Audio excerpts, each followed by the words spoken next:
Bonjour à vous, c'est Yann et bienvenue dans cette nouvelle vidéo dans laquelle on va déguster un verre de vin ensemble. Alors l'idée, comme je le fais souvent sur cette chaîne, quand je déguste un verre de vin, on va le faire de manière un petit peu informelle, dans l'objectif de reprendre un peu la méthode de dégustation. En tout cas, je me base sur la fiche de dégustation des masterclass que je vous mets en fond d'écran. Et puis on va voir ensemble chacune des étapes de la dégustation. Et puis ça va être l'occasion aussi de présenter le vin que je déguste. Donc le but, comme toujours, c'est qu'il y a aussi un intérêt pédagogique. Je pense que vous n'avez pas forcément cette bouteille de vin que je vais vous présenter chez vous, mais le but, c'est qu'en voyant un peu la démarche de dégustation, vous voyez aussi un petit peu tous ces automatismes à chaque fois qu'on ouvre une bouteille de vin. Alors, le vin qu'on va déguster, je vais vous emmener dans le vignoble du Languedoc, dans le joli vignoble du Languedoc, sur un vigneron que vous connaissez peut-être si vous êtes amateur des vins du Languedoc, c'est Christophe Barbier. Donc ici, on est sur l'IGP, donc comme indication géographique protégée. Je ne sais pas si vous voyez à la caméra, Coteaux de Narbonne. On est sur la cuvée Les Terres Salées 2017. Alors, avant de commencer à déguster le vin, on va déjà le situer. C'est un peu le réflexe qu'il faut avoir à chaque fois qu'on ouvre une bouteille. C'est prendre le temps de localiser le vin sur la carte viticole. Donc j'ai prévu l'atlas, comme toujours, sur les dégustations ici. Alors il est un peu lourd, on va parler ensemble. Donc la zone que vous voyez ici, c'est la zone générique du Languedoc-Roussillon. Et puis, attendez, je vais regarder ce que je vous montre.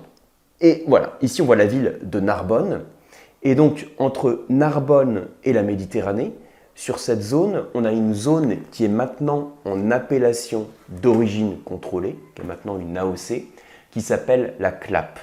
Je dis qu'il est maintenant une AOC parce que c'est une appellation qui est relativement récente, puisqu'elle date de 2015.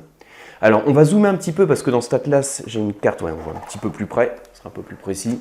Alors, vous voyez ici la carte, la CLAP, et là, on est ici, donc au pied du massif de la CLAP, à Fleury-d'Aude, donc c'est le département de l'Aude. Alors, dans l'appellation la CLAP, alors je vous rappelle, là, on est sur l'IGP, l'indication géographique protégée, on n'est pas sur l'appellation.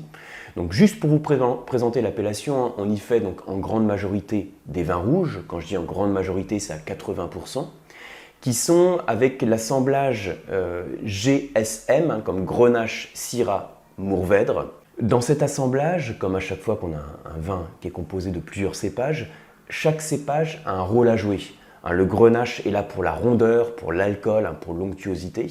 Le Mourvèdre est là plus pour la structure tannique. Et la Syrah est là pour la fraîcheur et la complexité aromatique. Ici, on est sur une IGP. Et on n'a pas, donc là je vous présentais simplement l'appellation, mais sur le vin qu'on va déguster, on n'a pas les cépages Grenache, Syrah, Mourvèdre. Ici, on est sur un 100% Merlot, donc en IGP.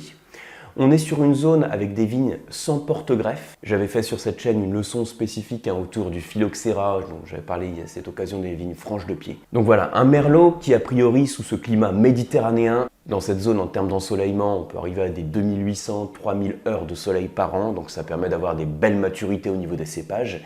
Et puis comme on est en bordure de Méditerranée, on a aussi l'influence maritime, on a les vents dans la tramontane qui vont jouer également comme influence climatique. Alors, on va déguster ensemble ce verre de vin. Alors, juste par rapport à la vinification, à l'élevage, on a un vin qui, suite à la fermentation alcoolique, va être mis en barrique, entonné en barrique pour faire sa malolactique. Il va être ensuite élevé sur lit pendant 7 mois. Et ensuite, il y a une petite phase d'élevage en fût neuf pendant quelques mois. Je crois que c'est 5 mois. Et donc tout ça, tout ce que je vous dis, le fait qu'il y a une fermentation malolactique, un élevage sur lit, malolactique sur les rouges, on va dire c'est plutôt normal, mais en tout cas un élevage sur lit de 7 mois, un élevage en fût neuf, tout ça, ça va impacter aussi le profil gustatif du vin qu'on va déguster. Alors, on va reprendre ensemble les étapes de la dégustation. Donc je me base sur la petite fiche de dégustation des masterclass. Là encore, il y a plein de formats de fiches de dégustation. Vous pouvez utiliser le format que vous souhaitez. Le tout, c'est simplement d'avoir une structure. C'est pour ça que j'utilise ce format. Alors, on regarde ensemble le vin. Je vous montre à la caméra ce que ça donne. On voit tout de suite que quand je regarde le verre de vin du dessus, je le regarde comme ça en fait, j'ai du mal à voir mes doigts. Donc, on peut considérer qu'on a une robe qui est soutenue. Si on met, par exemple, je penche le verre de vin et je regarde le texte en dessous, le texte de la fiche de dégustation, j'ai du mal à lire la fiche de dégustation. J'ai du mal à voir à travers. Donc, ça veut dire qu'on a une robe qui est foncée, si vous voulez. Donc, soutenue. Une robe soutenue, logiquement, c'est lié à la richesse en anthocyane, en pigments colorants. Ça va provenir du cépage, qui peut apporter plus ou moins de pigments colorants. Ça provient également des techniques de vinification, de l'extraction, qui peut apporter plus ou moins de pigments colorants, d'intensité colorante en l'occurrence. Donc on a une robe qui est plutôt soutenue, avec des nuances qui tirent sur le grenat. Alors je ne suis pas sûr que vous voyez beaucoup à la caméra, mais en tout cas, je pense que vous vous rendez compte qu'on n'a pas une robe qui est complètement violacée.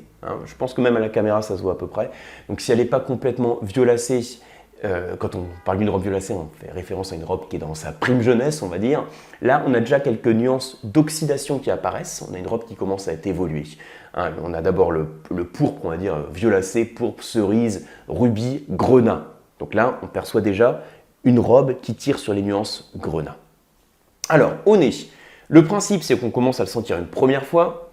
Il n'y a pas de défaut, pas de souci. On voit qu'on a déjà un nez qui est bien ouvert. C'est-à-dire que j'ai à peine approché le verre de vin du nez. Je perçois déjà les arômes. J'ai déjà quelques arômes. On peut commencer à mettre un nom sur les arômes. Je l'oxygène et on va essayer de qualifier les arômes qu'on retrouve. Alors, moi, les arômes que je vais retrouver, on va être d'abord sur des fruits noirs, un petit peu macérés à l'eau de vie. On sent un nez qui est assez chaud. Quand je dis un nez chaud, ça ne veut pas dire grand-chose, vous allez me dire. Un nez chaud, c'est un nez dans lequel on perçoit la maturité du fruit. Ce fruit noir, la mûre, la prune, quelques notes poivrées aussi, réglisse, des notes de vanille, de cannelle, de bois. Alors, quand je parle de vanille, cannelle, de bois, on peut aussi penser qu'on a un vin qui a eu un élevage en fût, voire en fût neuf, ce que j'en ai parlé tout à l'heure en présentant ce vin. On retrouve ce côté boisé dans le vin. Ceci dit, le bois n'est pas du tout dominant et il n'écrase pas les autres arômes. On a une certaine complexité en termes d'arômes et ces arômes de fruits qui sont bien présents. Donc ça, c'est pour la partie olfactive. Maintenant, on va voir pour la partie gustative. Je reprends la fiche de dégustation et puis on va voir à chaque étape comment on se situe.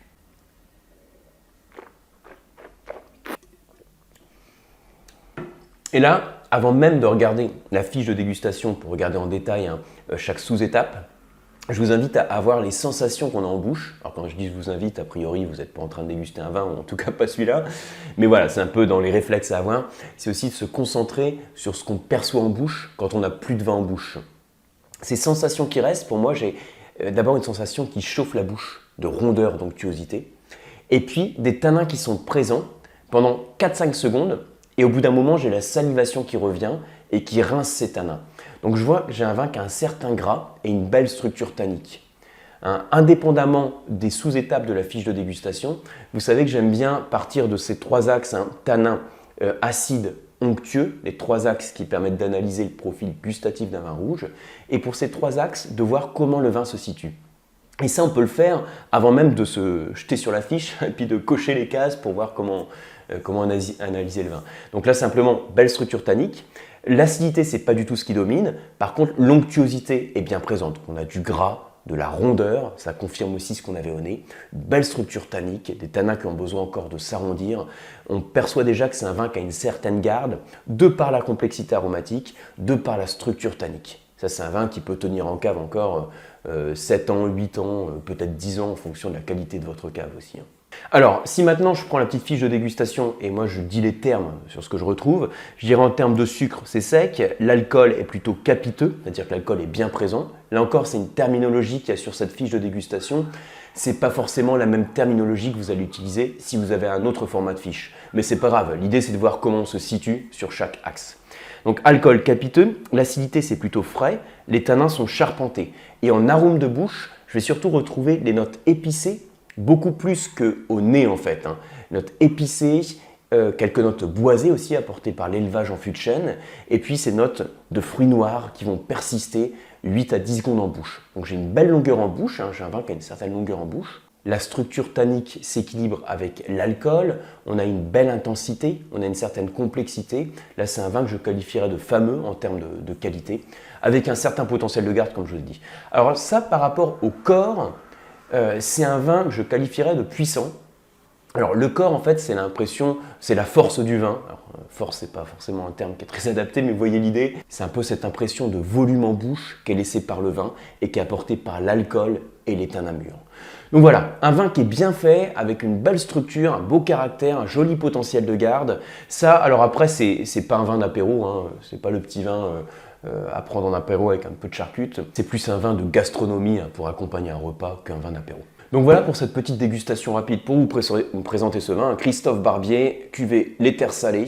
Ça faisait un petit moment que je voulais vous le présenter sur cette chaîne parce que c'est un vigneron que j'aime bien, qui travaille bien, qui fait des vins de caractère et qui permettent de voir aussi ce que le cépage Merlot, alors qu'on associe typiquement sur les vignobles bordelais, sur la rive droite, sur le Libournais, ce que peut produire le type de vin que peut produire un beau cépage Merlot sur les zones plus méditerranéennes.